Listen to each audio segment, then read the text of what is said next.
Naranasan mo na bang managinip na naliligaw ka?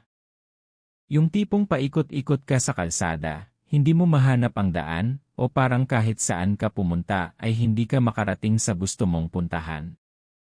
Nakaka-frustrate, di ba? At minsan, kahit paggising mo dala mo pa rin yung pakiramdam ng kalituhan. Pero ang tanong, bakit ka nga ba laging naliligaw sa panaginip? May ibig bang sabihin ito o random lang? Sa video na ito, aalamin natin ang posibleng mensahe ng iyong subconscious. Una, ang panaginip na naliligaw ka ay kadalasang simbolo ng kalituhan sa totoong buhay. Maaaring may desisyon kang hindi mo alam kung ano ang tamang piliin.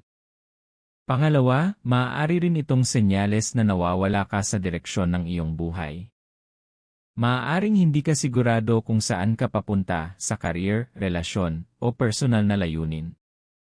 Kung sa panaginip mo naman ay hindi mo mahanap ang daan pauwi, maaaring ito ay nagpapahiwatig ng pagnanais ng comfort o seguridad, parang may hinahanap kang itahanan o peace of mind.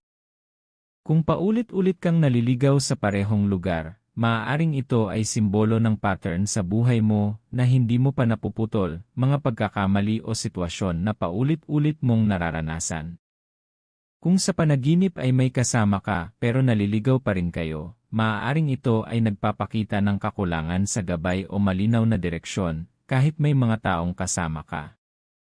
Pero kung nakahanap ka ng tamang daan sa huli, ito ay magandang senyales. Ibig sabihin, kahit nalilito ka ngayon, makakahanap ka rin ng solusyon at direksyon. May isa pang kahulugan, ang panaginip na ito ay maaaring paalala na magtiwala ka sa sarili mo at sa iyong mga desisyon. Tandaan, ang mga panaginip ay hindi lang basta random.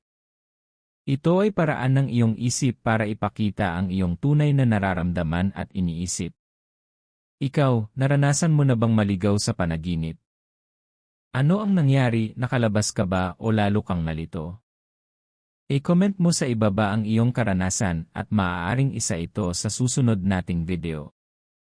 At kung gusto mo pang malaman ang kahulugan ng iba't ibang panaginip, huwag kalimutang mag-like, mag-subscribe, at pindutin ang notification bell para lagi kang updated.